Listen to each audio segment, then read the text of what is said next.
تفسیر قرطبی آیت نمبر 11 سے لے کے آیت نمبر 22 تک، یہ 11 آیتیں ہیں اور یہ 11 آیتیں واقعہ افک کے حوالے سے ہیں، اور اس میں 28 مسئلے ہیں جو گنوائے ہیں علامہ قرطبی نے۔ جو ہماری سوالات کی ترتیب چل رہی ہے اس لحاظ سے یہ مسئلہ نمبر ہوگا، سوال نمبر ہوگا 89۔ 89 سوال یہ ہے کہ واقعہ افک کا ان آیات کا شان نزول بیان کریں، یا واقعہ افک سے کیا مراد ہے۔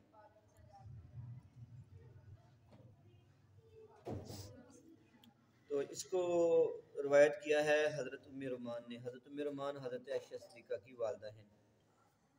حضرت عائشہ صدیقہ کی والدہ کہتی ہیں کہ میں اور عائشہ دونوں بیٹھی ہوئی تھیں، انصار کی ایک عورت آئی اور اس نے آ کے ہمارے سامنے یہ بات کی، اللہ تعالیٰ فلاں کے ساتھ یہ کرے، فلاں کے ساتھ یہ کرے، یعنی بد یا جملے بولے۔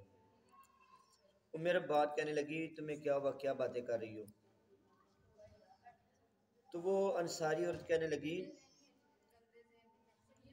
کہ میرے بیٹے جس نے یہ غلط بات کی ہے۔ حضرت عمر مان کہنے لگی آپ کے بیٹے نے کیا بات کی؟ انہوں نے کہا جی کہ یہ بات ہے کہ لوگ حضرت عائشہ پر الزام لگا رہے ہیں۔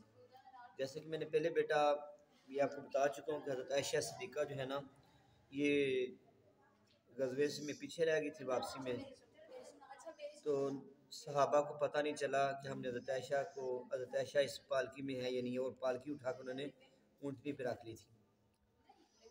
تو منافقوں نے عائشہ صدیقہ پر الزام لگایا کہ یہ نعوذ باللہ ٹھیک نہیں ہے۔ اس نے یہ ساری بات سنا دی تو حضرت عائشہ کہنے لگی کیا حضور نے یہ بات سنی ہے؟ حضور کس بات کا پتہ ہے؟ اس نے کہا جی حضور کو پتہ ہے۔ انہوں نے کہا جی کیا ابو بکر کو، میرے والد کو بھی پتہ؟ انہوں نے کہا جن کو بھی پتہ ہے۔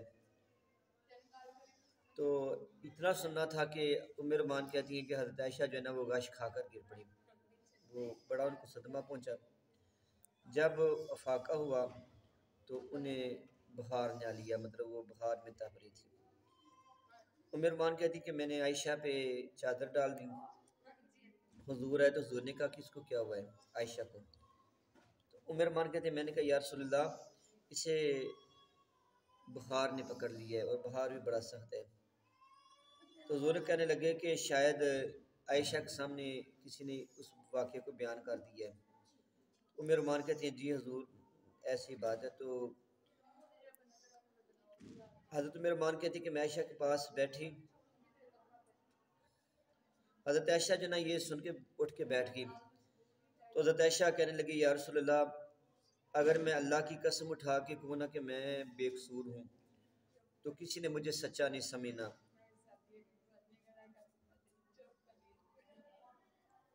تو اور اگر میں مطلب اقرار کرتی ہوں تو پھر مطلب یہ میں نے جھوٹ کا اقرار کرنا ہے۔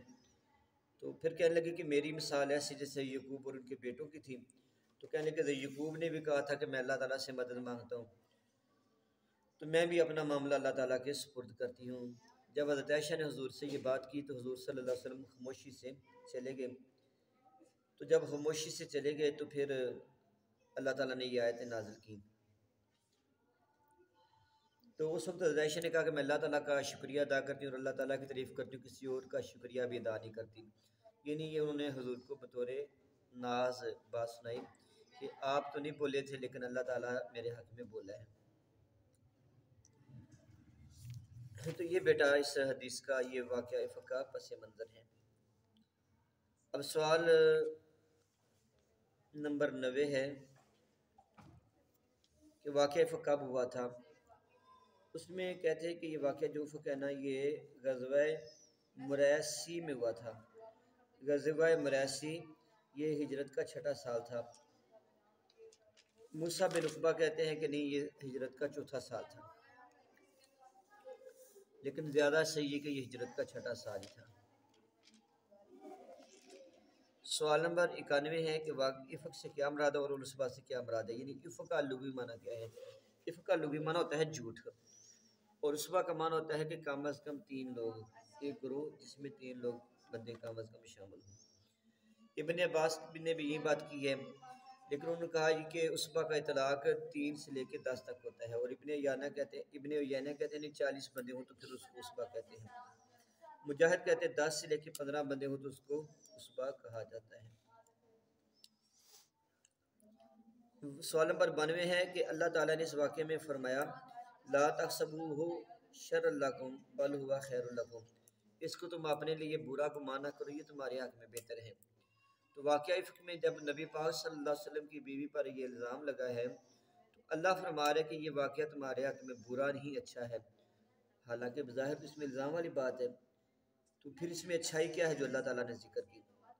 بیٹا اس میں اچھائی یہ تھی کہ اس میں حق اور سچ واضح اور ظاہر ہو گیا اور شر چھپ گیا، اور پھر اس میں بیٹا یہ بھی بہتر تھا کہ حضرت عائشہ صدیقہ کی عظمت اور شان بیان ہونی تھی، کیونکہ اس سے پہلے بھی نیک لوگوں پہ الزام لگتے، جیسے یوسف پہ الزام لگا، زلیخا نے لگایا تو بچے نے گواہی دی، اور اس میں الزام لگایا حضرت مریم پر تو حضرت عیسیٰ نے گواہی دی، بیٹے نے گواہی دی، بچے تھے۔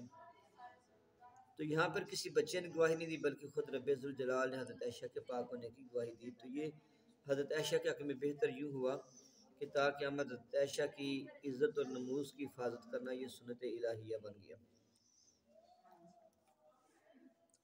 سوال نمبر 93 ہے کہ حضرت عائشہ کا قافلہ پیچھے رہنے کا سبب کیا بنا تھا، وہ پیچھے کیوں رہ گئی تھی؟ تو یہ جیسے کہ میں نے پہلے بتایا یہ غزوہ مریسی بھی کہتے ہیں اور غزوہ بنی مستلق بھی کہتے ہیں۔ تو کہتے ہیں یہ جب قافلہ مدینے کے قریب، حضور وہاں سے واپس آ رہے تھے اور قافلہ مدینے کے قریب آیا، اور ایک رات مطلب پہلے کی بات ہے کہ جب حضور اترے رات کو، تو رات کو انہوں نے قیام کیا، تو صبح کا ٹائم تھا، حضرت عائشہ صدیقہ رفع حاجت کے لیے گئی تھی، انہیں دیر ہو گئی، تو جو صحابہ اس ڈیوٹی پہ تھے کہ ان کی ڈیوٹی تھی کہ انہوں نے حضرت عائشہ کی پالکی کو اونٹنی سے نیچے اتارنا تھا اور نیچے سے اتار کر اونٹنی پہ باندھنا تھا، تو جب ان بندوں نے وہ پالکی اٹھائی تو انہیں اندازہ نہ ہوا کہ حضرت عائشہ ہے یعنی، کیونکہ حضرت عائشہ اس وقت کم عمر تھی اور لڑکیوں والی ان کی عمر تھی جی 12-14 سال عمر ہوگی، تو وہ انہیں محسوس نہ ہوا، تو وہ مغالطے سے ویسے ہی چلے گئے، حضرت عائشہ پیچھے رہ گئی تھی، تو یہ غلطی سے پیچھے رہی تھی۔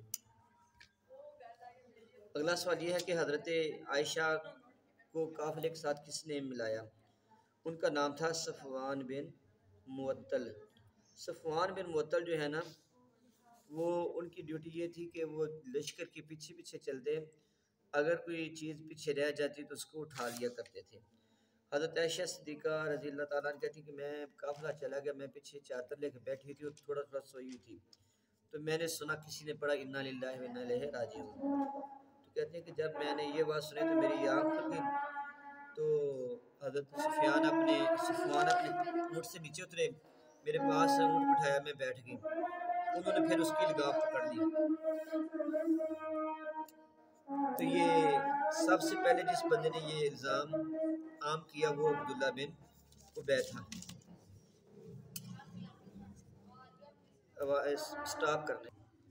سوال نمبر 95 ہے، یہ کس نے کہا تھا کہ تمہارے نبی کی بیوی نے مرد کے ساتھ کہاں پہ رات گزاری، یعنی حضرت عائشہ کے بارے میں الزام یہ بات کی؟ تو کہتے ہیں کہ یہ کہنے والے میں حسان بن ثابت کے حوالے سے بھی بات ہے، حضرت مصطح بن اساسہ کے حوالے سے بھی، اور حمنہ بنت جاش کے حوالے سے بھی ہے، ان تینوں میں سے کسی ایک نے یہ بات کی تھی۔ سوال نمبر 96 ہے کہ صفوان بن امیہ کون ہے؟ کہتے ہیں کہ صفوان جو ہے نا یہ حضور صلی اللہ علیہ وسلم کی اونٹنی لے کے چلتے تھے غزوات میں، لشکروں میں، یعنی کہ حضور کی اونٹنی کو خیال کرنے والے تھے، حضور کے گھوڑوں کا، اور یہ حضور کے بہترین صحابہ میں سے تھے، اور ایک ان کی خوبی یہ تھی کہ یہ حصور تھے، پاک دامن تھے، یہ عورتوں کی طرف رغبت نہیں رکھتے تھے، اور ان کے 2 بیٹے تھے،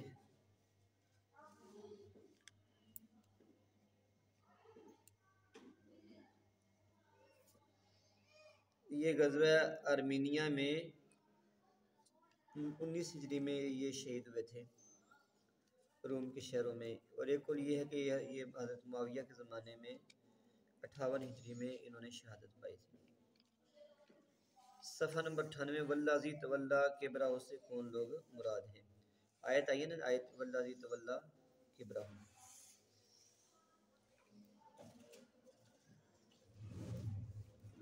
اور لکل امرئ منہم مکتسب من الاسم سے کون مراد ہے؟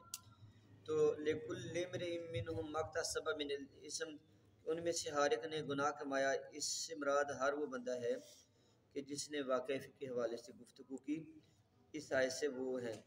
اور اس میں یہ 3 صحابہ حضرت حسان، مصعب، حضرت حمنہ یہ بھی ہیں، اور اس کے علاوہ جو دوسرے بھی ہیں۔ اور والذی تولی کبرہ منہم، کہ اس سے کون مراد ہے کہ جو پھرا جو ان میں سے بڑا تھا، اس سے کہتے ہیں کہ یہ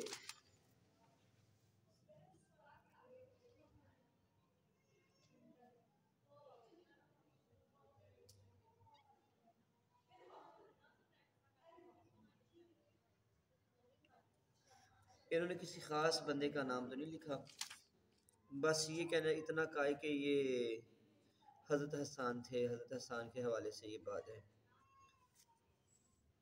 اور ان کے بارے میں یہ بھی ہے کہ جب وہ نبینہ ہوئے، حضرت حسان آخری عمر میں نبینہ ہوئے تھے، تو حضرت عائشہ نے یہ کہا تھا کہ یہ شاید وہ عذاب ہے کہ جس کا اللہ تعالیٰ نے سے وعدہ کیا کن کن بسارے چلی گئی ہے، اور اس کو حضرت عائشہ سے مسروق نے روایت کیا ہے۔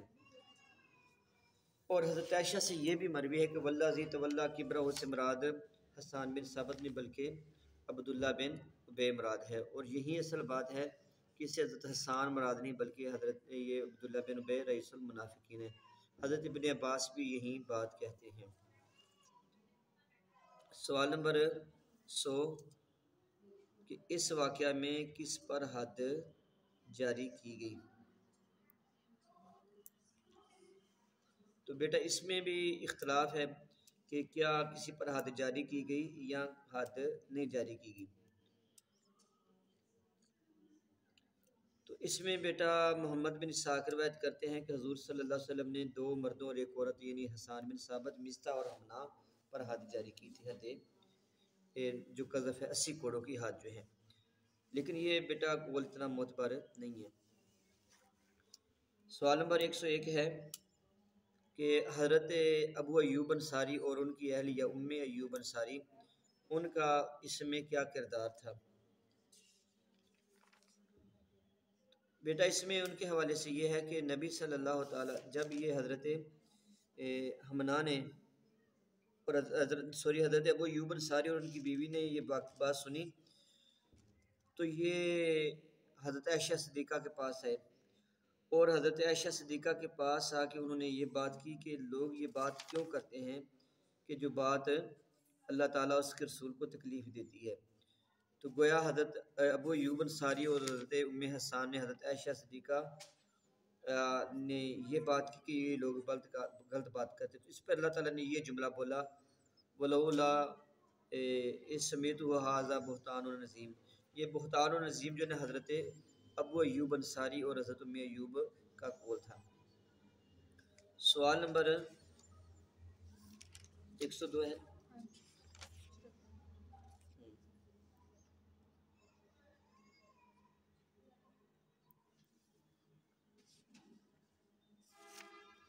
اچھا یہ جو نا بیٹا حضرت ابو ایوب انصاری اور حضرت ام ایوب انصاری ان کے حوالے سے ہے لولا سمیعتموہ ظن المؤمنین والمؤمنات بانفسہم خیرا، تو یہ بیٹا اس میں ہے، آپ نے بیٹا یہ نشانی غلط اس پہ لگائی ہوئی تھے۔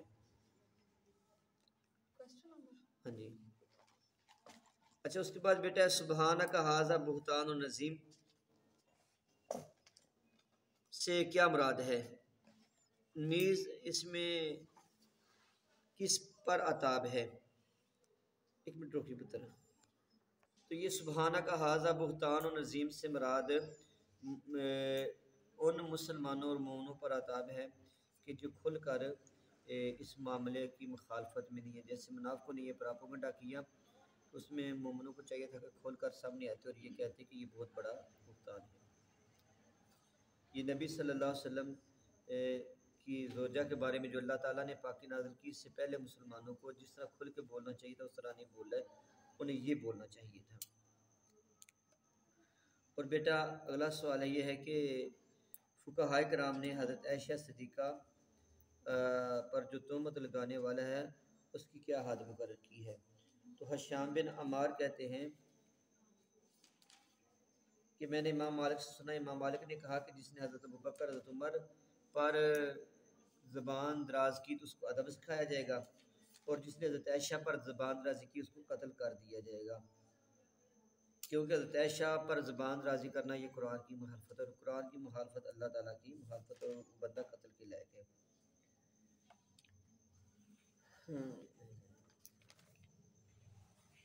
اس کے بعد بیٹا خطوات الشیطان سے کیا مراد ہے؟ شیطان کے قدموں سے کیا مراد ہے؟ تو خطوات الشیطان سے مراد ہے کہ شیطان کا طریقہ، یہ شیطان کا مذہب۔ تو جیسے کہ حضور نے فرمایا لا تسلکوا الطریق الذی یدعوکم الیہ الشیطان، اس راستے پہ نہ چلو جس راستے پر تمہیں شیطان بلاتا ہے۔ اور خطوات جمع کا صیغہ اس کا بعد ہے خطوات، اور خطوات دو قدموں کے درمیان جو جگہ ہے اس کو خطوہ کہا جاتا ہے۔ اس کو خطوہ بھی پڑھ سکتے ہیں اور خطوہ بھی پڑھ سکتے ہیں۔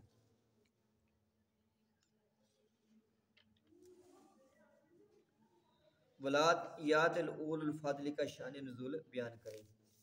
یہ ولایات الاول الفضل منکم وسعت، اس کا شان نزول یہ ہے کہ اس واقعہ کے ہونے سے پہلے نہ حضرت ابوبکر صدیق مصطح بن اساسہ کی مالی امداد کیا کرتے تھے، کیونکہ مصطح بن اساسہ حضرت ابوبکر صدیق کا خالہ زاد بھائی تھا، مہاجرین میں سے تھا، بدری تھا اور مسکین تھا، اور اس کا پورا نام تھا مصطح بن اساسہ بن عباد بن مطلب بن عبد مناف، اور یہ بھی کہا گیا کہ اصل نام اس کا عوف تھا اور مصطح لقب تھا۔ تو حضرت ابوبکر صدیق اس کی قرابت اور مسکینی کی وجہ سے ان پر خرچ کیا کرتے تھے۔ تو جب یہ واقعہ ہوا، مصطح نے حضرت عائشہ کے حوالے سے بات کی تو حضرت ابوبکر صدیق نے قسم اٹھائی کہ آئندہ میں مصطح پر کچھ نہیں خرچ کروں گا۔ تو مصطح پھر ایک دن آیا مدد مانگنے، تو ابوبکر صدیق نے معذرت کی، اور یہ بھی کہا کہ میں حضرت حسان کی بات پار پاس بیٹھا تھا تو ان کی باتوں میں آ گیا۔ تو حضرت ابوبکر نے کہا تو ہنسا بھی تھا اور جو کہا گیا تو اس میں شریک بھی تھا، اور پھر آپ نے اپنی قسم اٹھائی تو اللہ تعالیٰ نے یہ آیت نازل کی، اے ابوبکر صدیق آپ فضل والے ہیں تو آپ کی یہ شان نہیں۔ تو جب اللہ تعالیٰ نے ان کو اولو الفضل والسعات کہا تو پھر حضرت ابوبکر صدیق نے ان کا وظیفہ بحال کر دیا۔ سوال نمبر 106 ہے کہ کیا قذف کے جرم سے اعمال ضائع ہو جاتے ہیں؟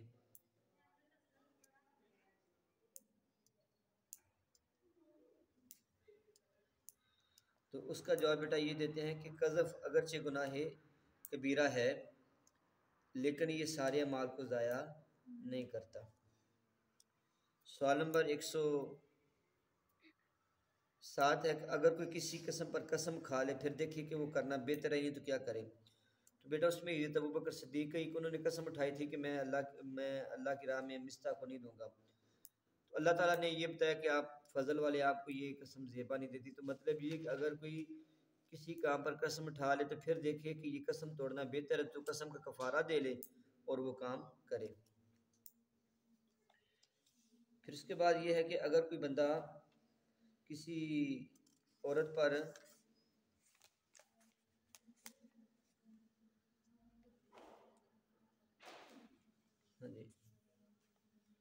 اگر کسی نے حضور کی بیویوں میں سے کسی پر تہمت لگائی پھر توبہ کی تو کیا اس کی توبہ قبول ہے؟